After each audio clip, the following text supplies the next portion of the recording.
Bien. Mais bonjour. On est ravis. Vous avez effectivement, on est connecté sur le webinaire de lancement de PF Hospitalité Europe. Alors, effectivement, 10 ans après la création de PFO2, Perial Asset Management fait à nouveau preuve d'innovation et on vous permet d'investir dans des secteurs qui sont décorrélés du cycle des bureaux et qui répondent aux grands enjeux sociaux et sociétaux actuels.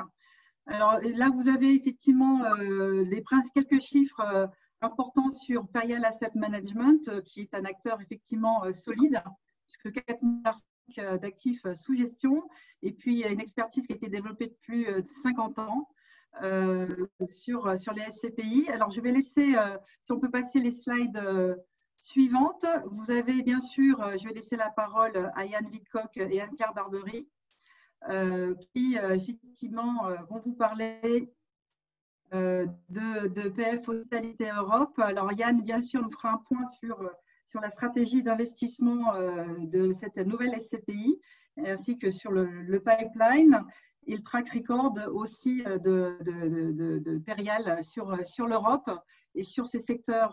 Et puis bien sûr Anne-Claire Barbery, qui est responsable RSE et innovation au sein de Perial, vous montrera dans quelle mesure notre expertise en ESG est appliquée effectivement sur cette nouvelle SCPI. Alors, je vais laisser la parole à Yann qui va effectivement vous faire un point, une présentation de l'intérêt de cette nouvelle SCPI. Merci Marie-Claire. Bonjour à tous. Avant de commencer, on voulait vous faire juste un tout petit point parce qu'on pensait que c'était important pour vous. On ne vous avait pas eu depuis.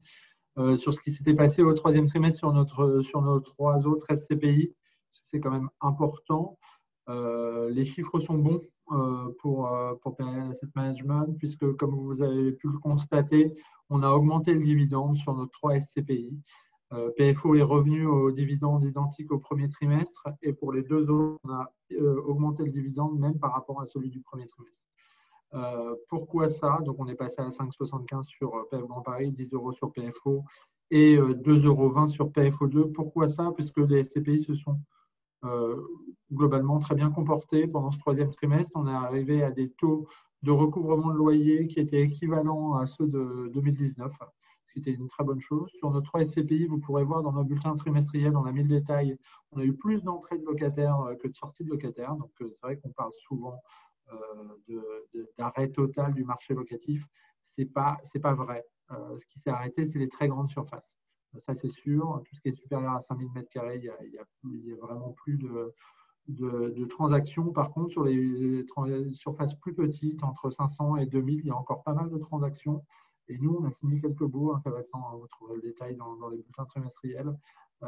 Et donc, on voit que la situation est quand même meilleure. Et on rentre certes dans un nouveau confinement, mais un confinement qui est complètement différent. On le voit bien. Hein. Vous voyez, moi, je suis au bureau, par exemple.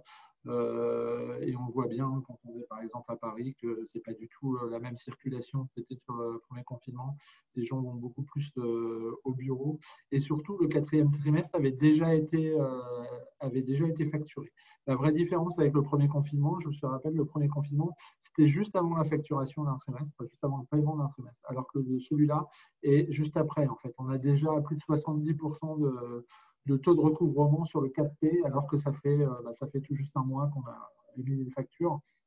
Donc, c'est plutôt très bon. Vous savez qu'en général, on est à 85, entre 85 et 90 en fin de trimestre, et qu'on arrive au 99% de recouvrement total dans les 2 à 3 trimestres suivant la fin du trimestre. Donc, aujourd'hui, sur les recouvrements, on est revenu à des niveaux qui étaient identiques à l'avant-crise. On va sûrement avoir quelques demandes à nouveau de locataires là, mais je vous rappelle que l'impact sur nos fonds avait été assez limité. PF Hospitalité Europe maintenant. Donc, PF Hospitalité Europe, c'est vraiment un choix, comme le disait Marie-Claire, 10 ans après PFO2, de lancer une nouvelle SCPI sur une partie plus sociétale, une SCPI européenne, puisque l'objectif, c'est d'avoir une SCPI avec l'essentiel des acquisitions hors France, puisqu'on sait que c'est une demande forte des clients. Le but de cette SCPI, c'était de créer une SCPI complémentaire. On a peu de SCPI chez Verian, on tient à ce que ça reste comme ça. L'idée, c'est vraiment d'avoir une SCPI complémentaire, donc une SCPI 100% européenne, spécialisée dans l'immobilier d'accueil, donc PF Hospitalité Europe, comme son nom l'indique. Qu'est-ce que c'est que l'hospitalité?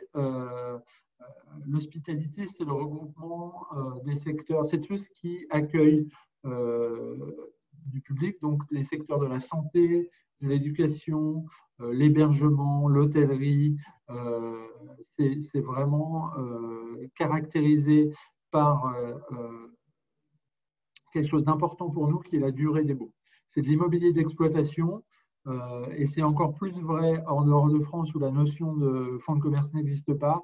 Les locataires, du coup, signent des baux de très longue durée sur ce genre d'actifs et ça nous semblait être intéressant d'avoir une SCPI qui se focalise sur ces actifs avec des baux de très longue durée.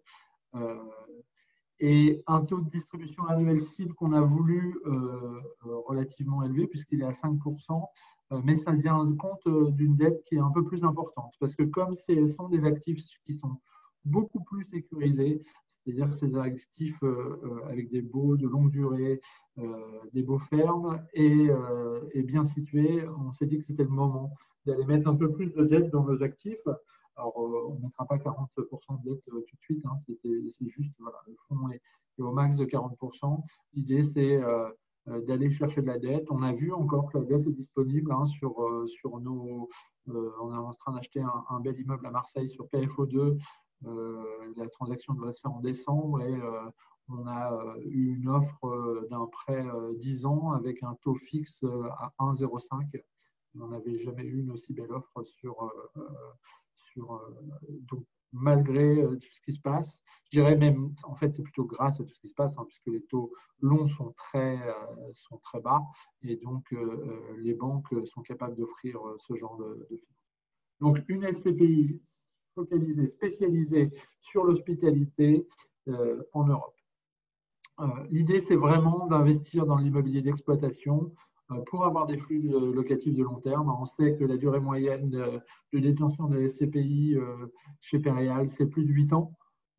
Et donc, l'idée, c'est d'avoir des flux locatifs qui sont sécurisés sur cette durée de détention. C'est un risque locatif qui est transféré à l'exploitant, parce que dans le cas d'hébergement, par exemple, lui va vous signer un bail sur l'intégralité de l'immeuble.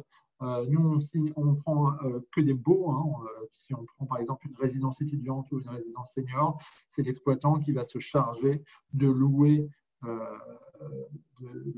les chambres ou les appartements à des locataires. Donc, le risque locatif est intégralement transféré à l'exploitant. Nous avons juste un risque locatif avec ce même exploitant. Donc, c'est vraiment ce qui va devenir très important, et ce qui est encore plus aujourd'hui, c'est vraiment de sélectionner des actifs avec des exploitants solides et avec une pérennité des revenus dans l'avenir. C'est des actifs qui sont également entretenus par les exploitants, et ça, c'est important. C'est-à-dire que quand vous prenez un hôtel, une résidence senior, une clinique, c'est l'exploitant qui va faire la majorité des travaux, beaucoup plus que dans un immeuble de bureau. C'est lui qui va s'occuper de tout ce qu'on appelle, nous, normalement, le property management, c'est-à-dire voilà, toute la gestion opérationnelle de l'immeuble. Le propriétaire n'aura à faire vraiment que les travaux de ce qu'on appelle le 606 en France, qui est le clos et le couvert, et ce qui, dans certains pays, peut même être transféré à certains exploitants. Ce n'est pas possible en France par la loi Pinel, mais c'est possible dans certains pays européens. L'objectif, c'est vraiment également de donner du sens à son épargne, c'est d'aller sur des secteurs qui sont portés par les grandes tendances de la démographie européenne. Tous les secteurs dont on vous a parlé là sont portés par des grandes tendances démographiques. L'objectif, c'est de contribuer au développement d'infrastructures de santé. On a vu qu'il y avait un vrai besoin d'infrastructures de santé, pas seulement en France. Et donc, c'est de répondre à ce besoin d'actifs récents, aux dernières normes et qui puisse répondre à tous les besoins de ces acteurs. Répondre aux besoins démographiques sur le vieillissement de la population, notamment avec les résidences seniors. C'est un trait commun de l'ensemble des économies européennes. Il y a un vieillissement très fort de la population et il y a un manque d'hébergement pour ces populations seniors.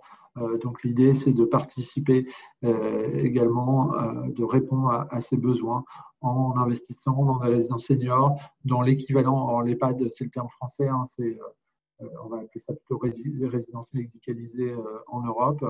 Également sur la partie petite enfance, qui est encore très en développement dans certaines grosses économies. Je pense à l'Allemagne, par exemple. Les crèches sont un secteur pas encore du tout consolidé en Allemagne.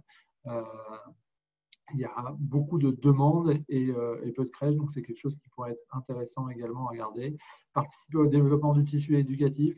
Il y a un vrai besoin des écoles d'avoir des locaux. On est en train d'accompagner, par exemple, sur PFO2, la Toulouse Business School qui s'implante à Barcelone. Donc, nous, on va prendre juste l'immeuble de bureau de cette école, mais voilà, c'est des écoles ont un vrai besoin, ont souvent beaucoup de mal à trouver des locaux.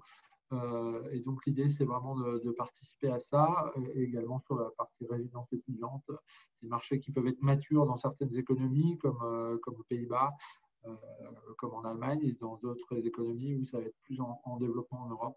Donc, l'objectif, c'est vraiment de participer à ces besoins, de répondre à ces besoins sociétaux, tout en cherchant à atteindre une performance qui sera de 5%. Un petit retour sur chaque secteur. Secteur de la santé et de la dépendance. Pourquoi? Bon, là, c'est assez simple à expliquer. Vous avez tous en tête, on ne vous avait pas mis tous les graphes parce que je pense que vous les avez tous bien en tête. Il y a un vieillissement très fort de la population européenne. On estime que la part des seniors de plus de 80 ans va être multipliée par 2 à l'horizon 2050. C'est-à-dire qu'il y aura à peu près 60 millions de seniors, alors qu'il y en a 30 millions aujourd'hui. Donc, ces seniors, il va falloir leur fournir des solutions de vie pour les loger. Et donc, c'est un secteur qui va continuer à se développer et il en est de même sur les résidences médicalisées. Il y a un vrai besoin de résidences médicalisées à travers l'Europe. Certains acteurs ont commencé, comme Corian notamment, est devenu un gros acteur européen. Le marché des résidences médicalisées en Allemagne n'est pas encore complètement consolidé, c'est-à-dire qu'il y a beaucoup d'acteurs régionaux qui interviennent et donc c'est un bon moment pour participer. On avait déjà acheté une résidence médicalisée à Essen en Allemagne avec Corian il y a 3 ans maintenant. Et c'est un secteur qui est très en demande d'investissement. Secteur de l'hôtellerie et de l'hébergement également. Sur l'hôtellerie, d'abord, rappeler, même si la situation est un peu compliquée en ce moment, c'est évident, et que c'est purement conjoncturel. On n'est pas sur du changement de tendance. Si on reste bien sûr sur des hôtels qui sont des hôtels, encore une fois, ça sera de l'hôtel 3 étoiles, de centre-ville, des hôtels qui, une fois que la crise sera passée, retrouveront tout leur flux. À noter, par exemple, que les hôtels de PFO n'ont pas posé jusqu'à maintenant de problème de paiement de loyer. Si on choisit bien ces opérateurs, donc l'idée c'est vraiment d'aller vers des gros opérateurs qui peuvent fournir des garanties. Certes, on a dû renégocier un peu, étaler le paiement du 2e trimestre, mais à part ça, si on est sur des grands groupes, et nous on pense que l'hôtellerie va se consolider autour de grands groupes, cette crise va aboutir à ça. Et que l'hôtellerie de centre-ville restera une bonne opportunité. Derrière, il y a également tout le reste de l'hébergement. Ce n'est pas que l'hôtellerie, c'est les résidences de touristes, c'est les résidences étudiantes. Donc, c'est vraiment un secteur qui va rester intéressant. Le secteur d'éducation et de la petite enfance, là également, parce qu'il y a une hausse de la population étudiante qui est très forte en Europe. L'Europe reste la première zone d'accueil d'étudiants au monde. et ça augmente, hein, vous le voyez, plus 63% entre 2006 et 2016. Donc, c'est quelque chose qui va continuer à se développer puisqu'il y a les principales universités qui attirent les étudiants sont en Europe. Donc, c'est un secteur en plein développement et c'est des locataires qui sont souvent très pérennes. C'est-à-dire que les écoles changent très peu souvent de site. Donc, quand vous avez un locataire école, c'est quelque chose qui est très intéressant puisque c'est un locataire, on en a quelques-unes dans nos SCPI et ce sont des locataires qu'on a depuis des dizaines d'années qui sont tendance à rester sur leur implantation et parfois on a besoin d'agrandissement, de rénovation, mais qui en général restent sur leur implantation. Et enfin, le secteur de la petite enfance dont je vous ai déjà parlé, qui est véritablement en sous-offre sur certains pays, notamment à l'Allemagne, qui est vraiment une économie qui a un vrai besoin de crèches, et donc ça sera un secteur sur lequel on pourra aller se développer. Donc la stratégie d'investissement, si on la résume, elle est celle-ci. On a mis effectivement des répartitions sectorielles, vous voyez, hôtellerie entre 30 et 50%, même si on pense que sur ces premiers mois, on aura moins d'hôtellerie. Vous allez voir, on a déjà deux actifs en exclusivité, mais derrière, on va surtout aller sur de la santé pour essayer d'attendre. Alors, j'ai lu quelques articles dans la presse qui décrivaient PF Hospitalité Europe comme une SCPI d'hôtellerie. Ce n'est pas une SCPI d'hôtellerie. C'est une SCPI d'hospitalité. Vous le verrez dans les actifs. Aujourd'hui, ça représente seulement la moitié des actifs qu'on a sous exclusivité. Et les actifs qu'on a à l'étude aujourd'hui, à la suite, on en parlera un peu plus tard, mais ce sont de l'éducation, ce sont de la santé. Voilà. Donc, c'est et surtout une répartition typologique, vous voyez, essentiellement en Europe. On s'est laissé cette possibilité de faire 0 à 20% en France, notamment pour répondre à des besoins, à des crises comme celle-ci, si on était amené à ne plus pouvoir se déplacer en Europe et plus pouvoir aller acheter en Europe, peut-être que temporairement, on regarderait des opportunités en France, et également parce que de temps en temps, il y a des belles opportunités à saisir, mais il faut garder en tête que l'idée, c'est vraiment d'avoir une SCPI quasiment intégralement hors France. Alors, PF Hospitalité Europe, c'est une SCPI qui a reçu un très bel accueil puisqu'on l'avons lancé au 1er octobre à travers un schéma de sponsorship. Pourquoi on a fait ça? On a fait ça pour une raison toute simple. Le lancement des SCPI, parfois, ça prend un peu de temps. On sait que les SCPI ont du mal un peu à collecter. Donc, il faut jouer entre l'adéquation entre ce que vous collectez et ce que vous achetez. Et pareil, du coup, les premiers associés mettent un peu de temps à toucher les premiers dividendes. Nous, on voulait contrer ce problème et donc on a décidé de lancer une période de sponsor qui était du 1er au 30 octobre où les souscripteurs ont pu acheter des parts moins chères, ce qui nous a permis d'avoir une grosse force de frappe, c'est-à-dire qu'on a collecté 18 millions en un mois, ce qui est une très bonne réussite dans la période actuelle. On a pu lever ces 18 millions et en même temps, ça nous a permis de sécuriser des deals que je vais vous présenter juste après. Et donc, on a déjà 3 deals sous exclusivité qui vont être signés entre le 15 novembre et le 15 décembre. Et donc, on aura tout de suite du revenu dans la SCPI, ce qui va pouvoir commencer à faire des réserves, puisque vous savez que le délai de jouissance est le premier jour du 6e mois. Donc, ça veut dire que dès le premier jour de la fin du délai de jouissance, les associés pourront toucher du revenu sur cette SCPI. C'était vraiment notre volonté que dans une période un peu difficile comme celle-ci, la SCPI soit en ordre de marche dès le démarrage. Et on a été très bien soutenu. On a eu un accueil très favorable du public, parce que 18 millions en un mois sur une SCPI nouvellement lancée, c'est vraiment une très belle réussite pour Periel Asset Management. Les actifs déjà sourcés, donc ceux qu'on va signer, ils sont sous exclusivité, on les signe dans le mois qui va venir.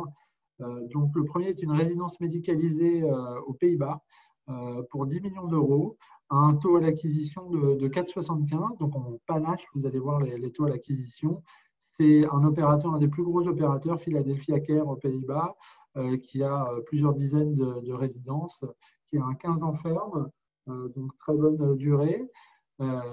Et après, nous avons 2 petits hôtels en Espagne sur lesquels nous sommes allés négocier les prix puisque c'est souvent le bon moment de lancer un fonds, de lancer une SCPI ou n'importe quel type de fonds immobilier quand une crise se déclenche, parce que vous n'avez pas l'historique derrière vous, donc vous êtes capable d'acheter des actifs qui répondent déjà à la demande que vous estimez être celle qui va être dans les années à venir, et parce que vous pouvez négocier des belles conditions. Vous voyez que là, les rendements à l'acquisition sont bien plus élevés que ce qu'on voyait sur ce genre d'actifs avant la crise. 7% à l'acquisition pour un hôtel qui est dans le centre-ville de San Sebastián. Et en plus, on a pu aller négocier une garantie groupe et une garantie vendeur. C'est-à-dire que le vendeur sur l'hôtel de San Sebastián va mettre 18 mois de loyer en cash sur un compte séquestre et sur lequel nous pourrons aller tirer s'il y a une défaillance du locataire ou des demandes de franchise. Voilà. Donc, ça nous permet vraiment d'être sécurisés. On estime que 18 mois, c'est très bien parce que ça permettra de passer la crise. Et on a été plus loin que ça puisque ces 18 mois de déposit restent pendant la durée ferme du bail. Donc, si une nouvelle crise arrivait, mais on pourrait continuer à les tirer sur ce compte du vendeur. Donc ça, c'est mis en place par le vendeur. Et à côté de ça, on a une garantie maison mère du groupe Casual. Mais comme c'est un plus petit groupe, on a voulu négocier en plus cette garantie vendeur. Vous voyez qu'à côté, on a l'hôtel B&B. B&B, c'est une des plus grosses chaînes en Europe. C'est un groupe très solide. Et donc là, on a une garantie maison mère de paiement du loyer. Et donc, c'est très important pour nous sur ce genre d'actifs d'avoir ce genre de garantie. Et donc là, on est sur un rendement à l'acquisition de 5,50. Vous voyez, on a acheté sur PFO en début d'année, enfin des actifs qui avaient été sécurisés avant le confinement, des B&B également en banlieue parisienne. Donc on peut dire comparable à la banlieue de Barcelone, et on les avait achetés à des taux en dessous de 5. Donc, il y a une vraie augmentation des taux, une vraie opportunité à saisir. On sait que c'est des actifs qui sont bien placés et qui résisteront à la crise. Les autres actifs qui arrivent derrière, qui ne sont pas encore sous exclusivité, mais qu'on est à l'étude, il y a notamment une école aux Pays-Bas. Pareil, un des plus grands groupes d'écoles aux Pays-Bas, d'écoles privées. Et il y a une autre résidence, deux petites résidences médicalisées à nouveau aux Pays-Bas pour 5 millions chacune à peu près. Et l'école aux Pays-Bas, elle était autour de 12 millions.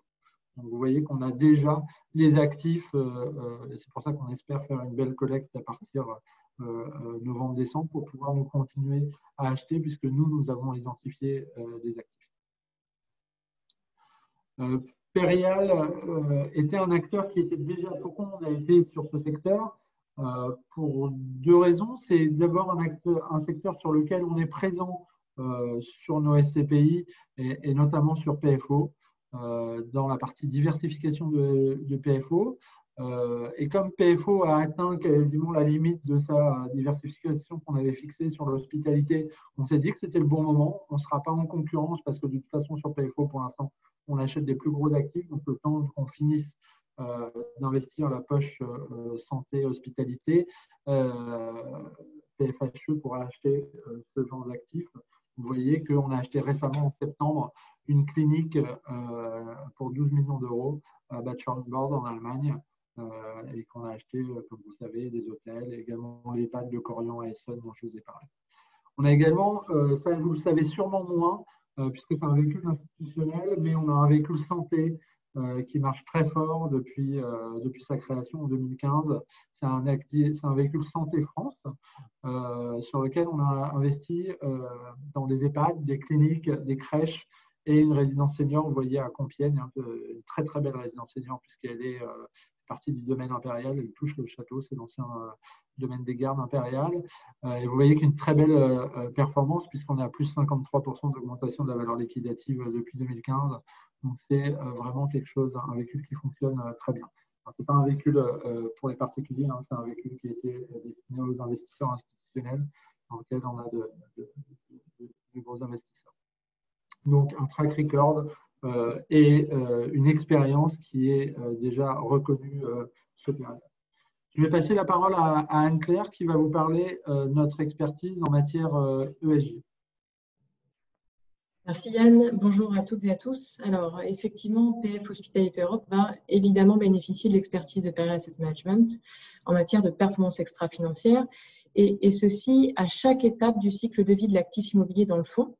Donc d'abord avant l'acquisition, comme nous le faisons déjà pour toutes les acquisitions pour nos fonds, nous analysons en fait chaque actif avant son acquisition sur une soixantaine de critères extra-financiers, par exemple en matière environnementale, sur les équipements techniques, sur les performances en matière d'énergie, d'eau, de gestion des déchets, d'émissions de gaz à effet de serre, de biodiversité ou l'ensemble des certifications qui sont disponibles sur l'actif.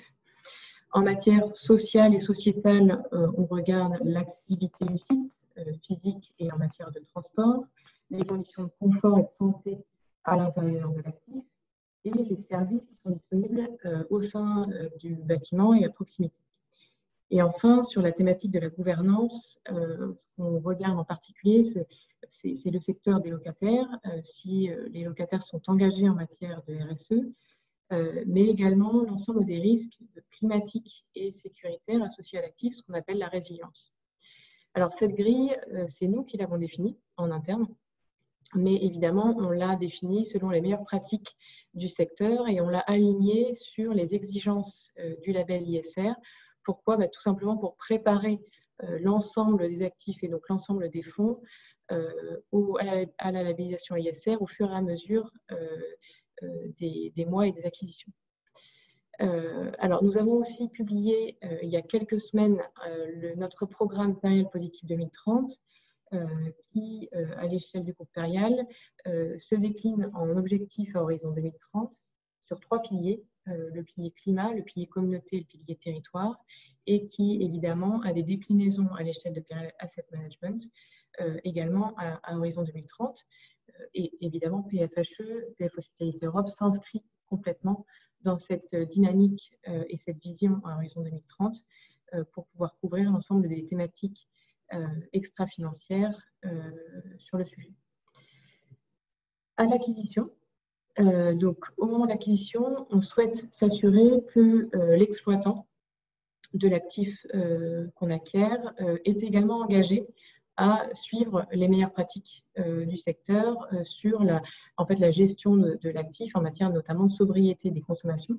Donc, ce que Yann expliquait, c'est que l'exploitant a la main sur un certain nombre d'éléments, notamment l'exploitation.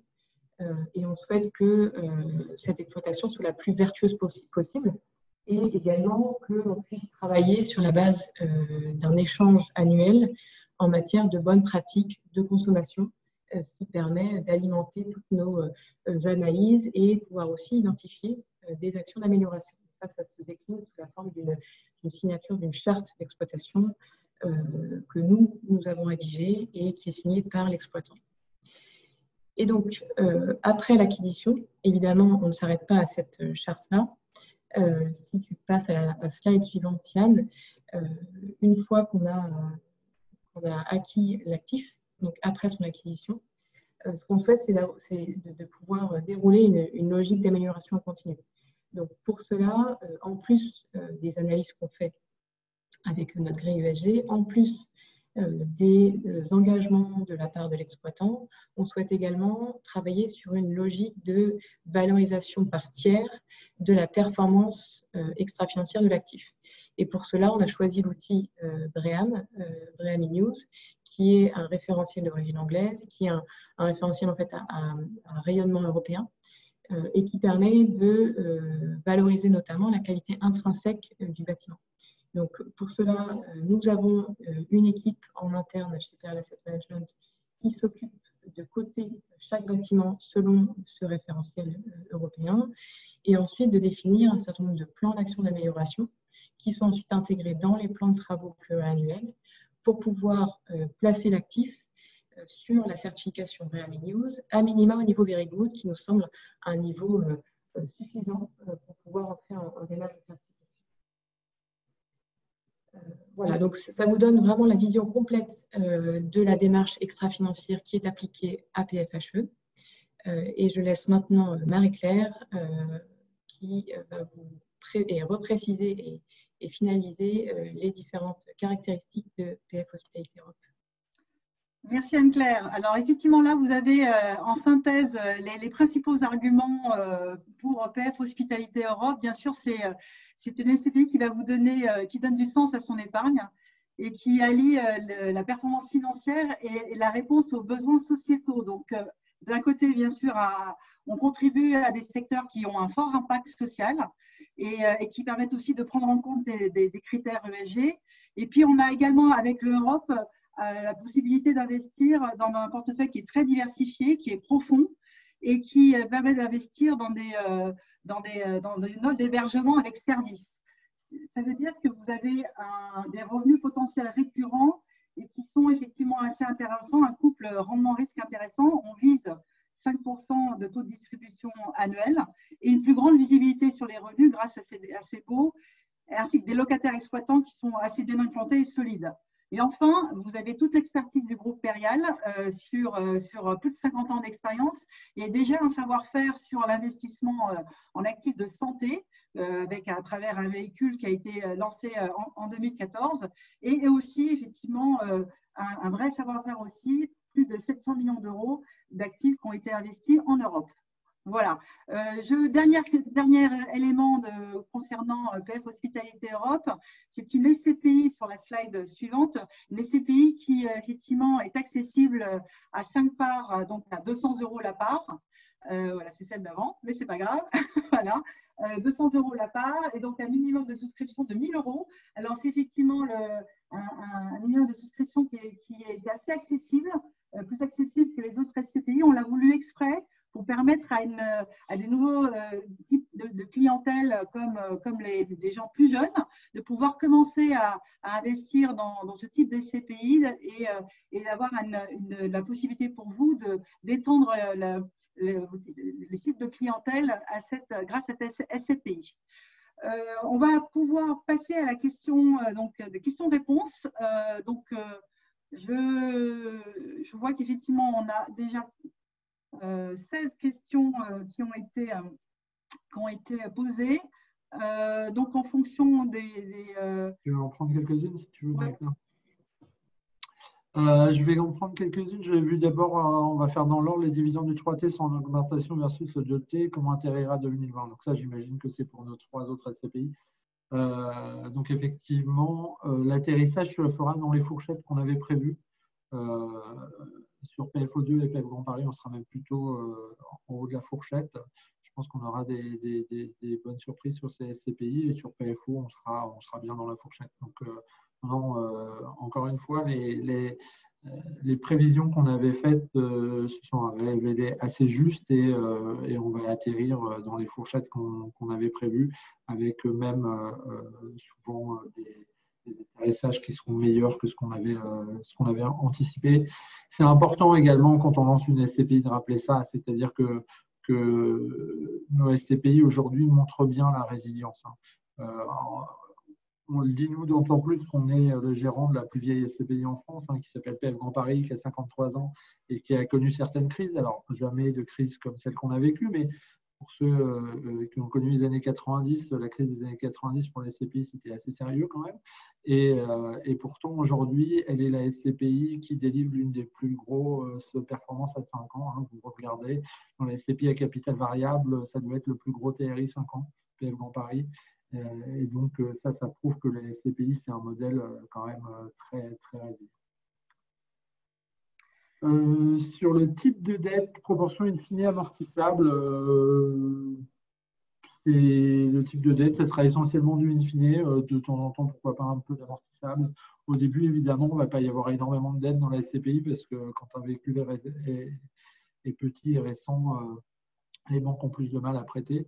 Donc, mais comme on fait sur nos autres SCPI, on a une gestion. L'idée sur la dette également, c'est de jamais avoir de mur de dette, donc toujours d'avoir des remboursements de dette chaque année qui sont très faibles par rapport à la capitalisation de la SCPI. C'est important pour la santé financière de la SCPI. Alors, sur la partie…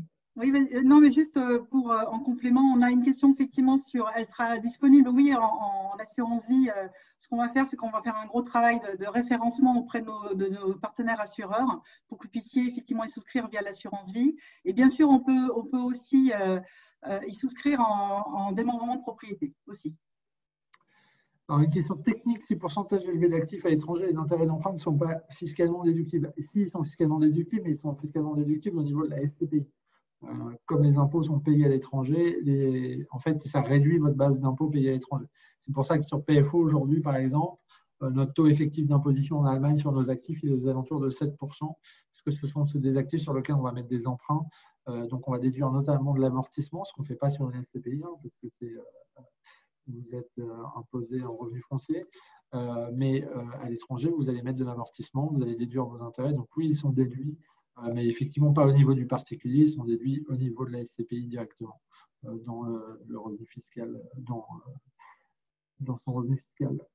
Alors, on a aussi une question pour les versements mensuels. Oui, effectivement, PF Hospitalité Europe peut être souscrit de manière régulière. Donc, on a mis en place un programme de versement programmé. Vous pouvez choisir, effectivement, c'est très souple, quelle typologie de versement selon la périodicité de votre choix. Alors, sur le 5% de rendement, il y a plusieurs questions. Alors, c'est un 5% de net. Quand elle parle de rendement, on ne s'amuse pas à… Donc, c'est ce que les gens auront dans leur poche, ce qu'on leur versera à nous. Donc, c'est du net de fiscalité des revenus à l'étranger, c'est du net de frais de gestion et la fiscalité étrangère, elle aura déjà été payée par la SCPI à l'étranger.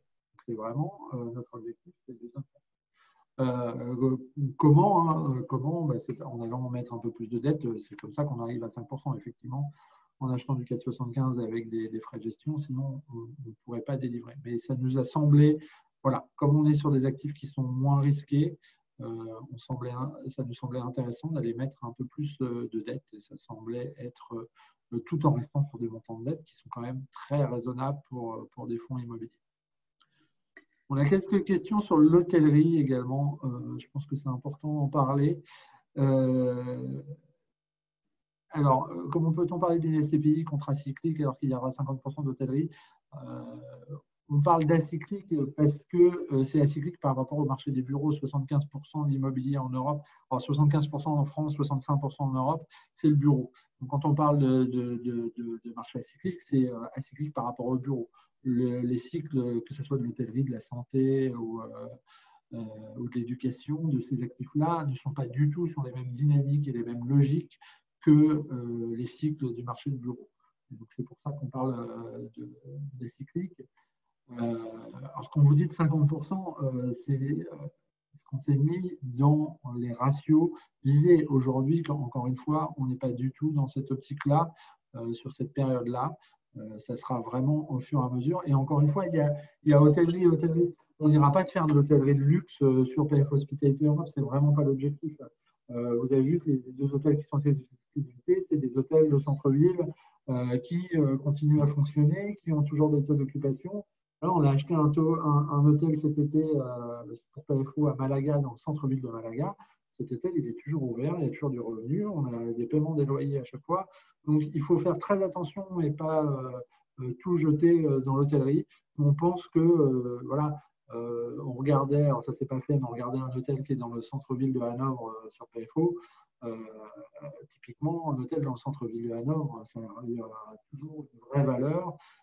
Pareil, sur Barcelone, sur Sébastien, l'hôtel, regarderez où il est situé, l'hôtel San Sébastien, il est vraiment dans le cœur de San Sébastien. Cet hôtel-là, il sera toujours là après la crise. Au contraire, c'est le bon moment pour avoir un prix intéressant. Mais encore une fois, ce n'est pas une SCPI hôtelière. On a mis ces objectifs en fonction aussi de la taille du marché d'investissement. C'est-à-dire que le marché de l'investissement de la santé en Europe est beaucoup plus petit que celui de l'hôtellerie. Si on arrive à faire beaucoup plus de santé, on sera très content de faire beaucoup plus de santé. Mais on essaie chez PRL de toujours délivrer ce qu'on promet et donc on ne veut pas surpromettre ce qu'on est capable de délivrer. Donc on pense aujourd'hui qu'il y a des vraies opportunités sur la santé et l'éducation. Encore une fois, on a deux actifs à l'étude après celui que je vous ai montré là et sur lesquels on espère pouvoir se positionner. Alors, encore une fois, il faudra de la collecte pour pouvoir se positionner, parce que là, on a investi toute notre collecte. Mais c'est vraiment des actifs, je pense, intéressants. Et ça sera voilà, une classe d'actifs variée au sein de PFE. C'est spécialité sur l'hospitalité, mais l'avantage de l'hospitalité, c'est que ça recouvre quand même plusieurs typologies avec des logiques un peu différentes. Est-ce que tu as vu d'autres questions, Marie-Claire? Le loyer sera renversé effectivement de manière trimestrielle, comme sur les autres SCPI. Oui. Faut-il signer une nouvelle convention de partenariat? Alors, c'est ça, Marie-Claire? C'est ça, exactement. C'est qu'effectivement, on a mis en place un système d'avenant qui sera mis en place à chaque souscription de PF Hospitalité Europe qui vous sera transmis, oui. Quid des valeurs d'expertise au 30 juin? Je pense que vous vouliez dire au 31 décembre.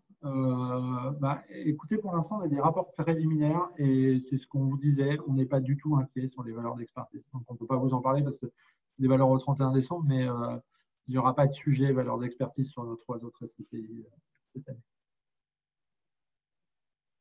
Mais encore une fois, il faut. Alors, je sais qu'il y a beaucoup d'articles dans la presse sur l'immobilier qui s'effondre. Il faut. Chaque immeuble sur lequel on s'est positionné sur nos SCPI, les immeubles de bureau, je parle même pas de la santé, parce que la santé, effectivement, il y a beaucoup d'acteurs, mais l'immeuble de Marseille, on était plus de 10 à faire une offre dessus.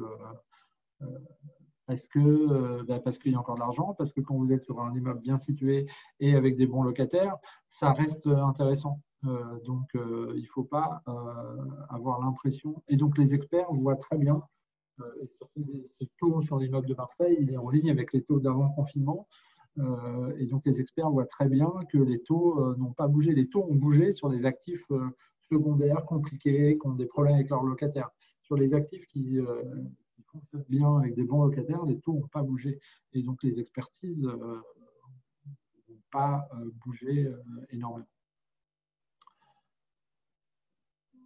Alors, le minimum de versement mensuel, c'est une part, effectivement. Donc, on est à 200 € et ça fonctionne effectivement avec un délai de jouissance identique, bien sûr, premier jour du sixième mois, suivant la souscription. Et on a choisi effectivement de ne pas lancer de contrat d'assurance vie périale. C'est une stratégie. On privilégie effectivement les partenariats avec nos assureurs actuels et puis les relations en direct qu'on a avec nos différents partenaires. Alors, juste pour répéter, comment vous déterminez la location par secteur, santé peut représenter le centre très en ligne avec stratégie. C'est surtout une question de la taille du marché de l'investissement. La santé en Europe, c'est 3 à 4 milliards par an. L'hôtellerie en Europe, c'est 20 à 30 milliards par an. Beaucoup de gens s'intéressent à la santé en ce moment. Voilà. Après, la chance qu'on a à PF Hospitalité Europe au début, en tout cas, c'est qu'on sera sur des petits actifs qui sont aujourd'hui moins regardés, puisque les gros acteurs de la santé en Europe ont en général des gros SCP, des gros fonds, et donc vont plutôt voir des gros actifs. Donc, on pourra aller sur ce genre. Les clients pourront-ils acquérir leur part à crédit? Je crois, avez-vous des accords avec les partenaires bancaires? Je pense qu'on a des choses là-dessus, Marie-Claire. Alors oui, on est en train de travailler sur des accords de partenariat avec certains établissements bancaires. Aujourd'hui, ce n'est pas encore finalisé, mais on sera amené à communiquer dès que ce sera finalisé. Et puis également, une réponse sur la partie démembrement. Quand vous pouvez bien sûr souscrire en nue propriété, les parts en nue propriété et en usufruit sur PF Hospitalité Europe. C'est effectivement sur la nue propriété, on trouve la contrepartie assez facilement. Sur l'usufruit, là, le mieux, c'est effectivement d'interroger votre interlocuteur commercial qui pourra vous dire un petit peu ce qu'on a dans le pipeline. Continuez-vous d'avoir une collecte normale avec ce nouveau confinement? Alors, la vraie question, c'est quoi une collecte normale? Parce que chaque année, on n'arrive jamais à dire d'un mois sur l'autre combien on va collecter. C'est quelque chose de très… On avait essayé de faire des statistiques sur plusieurs années. C'est très aléatoire, la collecte. Ce qu'on peut dire, c'est que septembre n'a pas été un mois terrible, parce qu'on a dû faire une vingtaine de millions, et octobre a été un mois exceptionnel, parce que je pense qu'on va dépasser les 60 millions de collectes. Donc, je ne sais pas trop quoi vous dire. Ça va être en baisse par rapport à l'année dernière, mais l'année dernière a été tellement exceptionnelle. Il y a des chances qu'on fasse la deuxième meilleure année de collecte de Périal, malgré tout ce qui se passe. Donc, pense qu'on ne peut pas dire que la collecte se soit complètement arrêtée, loin de là. Ce qui est important de dire aussi, c'est qu'à l'inverse, on a très peu de retraits. On a même moins de retraits que 2019. Donc ça, et sur nos 3 véhicules, donc ça, c'est important. Ça veut dire qu'il y a un vrai soutien des épargnants envers la SCPI. Et je pense qu'effectivement, de toute façon, ce n'est pas de raison de vente épargne en ce moment. Est-ce qu'il y a d'autres questions?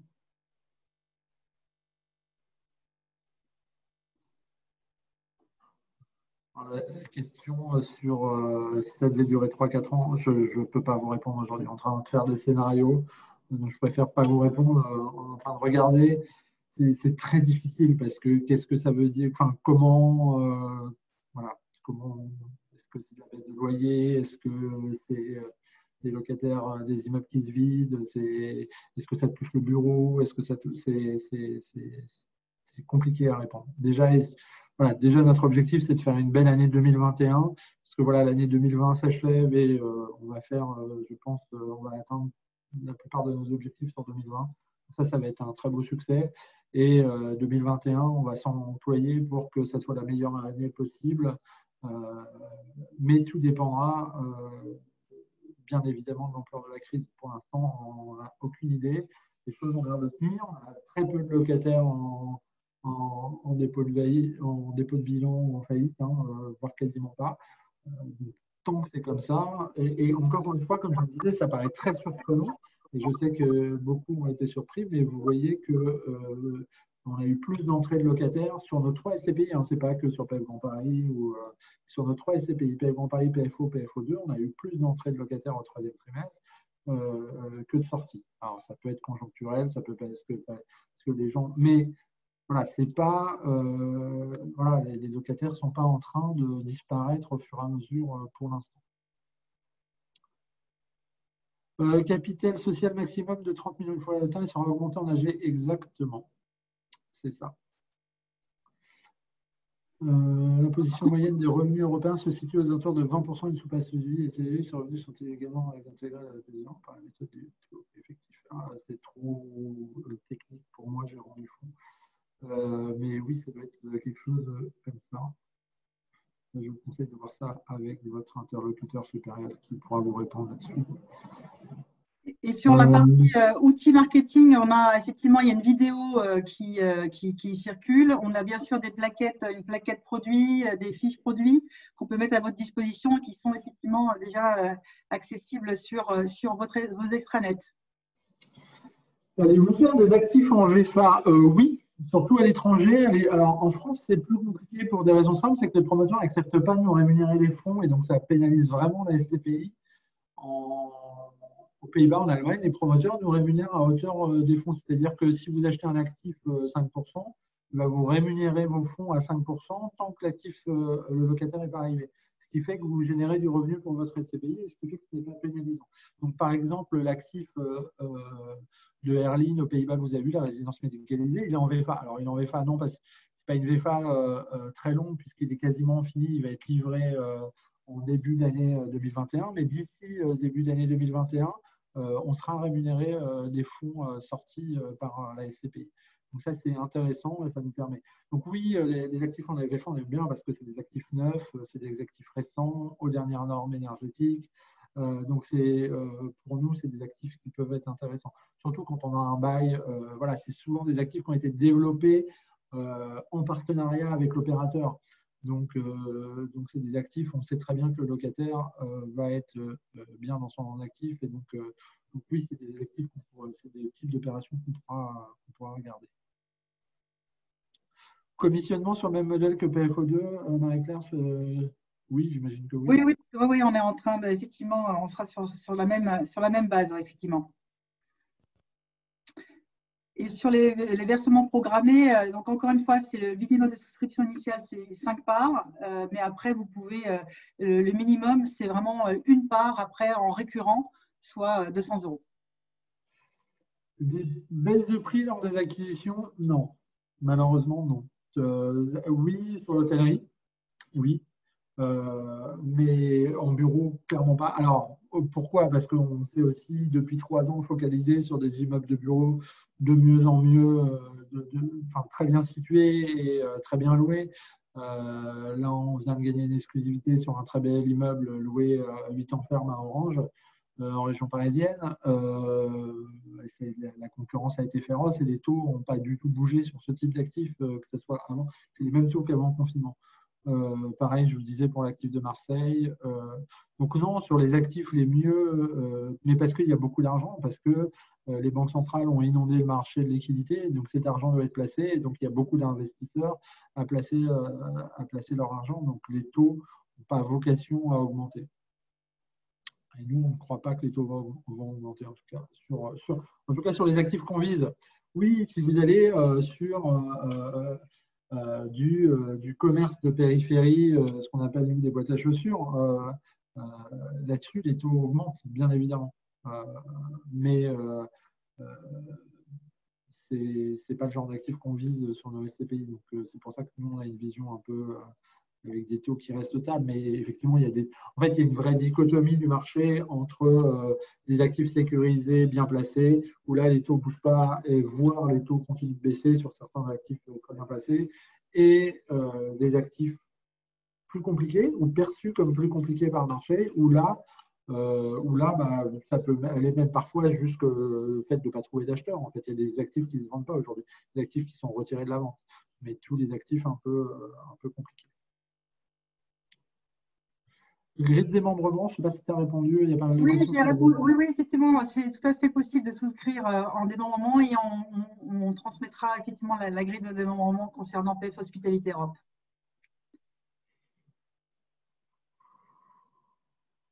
Alors, est-ce qu'on a tout répondu? Je passe en revue. N'hésitez pas si vous en avez d'autres. EHPAD dans santé et hébergement. Pour nous, l'EHPAD, c'est dans la santé, en fait. Parce que c'est des résidences médicalisées. Mais bon, ça ne change pas grand-chose.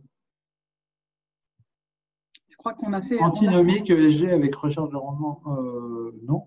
Non, je pense qu'on l'a montré avec PFO2. PFO2, aujourd'hui, a un rendement supérieur à la moyenne des CPI de bureau en France. C'est bien supérieur, parce que la moyenne des CPI de bureau doit être à 4,20 et on doit être à 4,61. Donc non, là, au contraire, à moyen terme, on pense, nous, que c'est quelque chose qui apporte de la valeur aux actifs.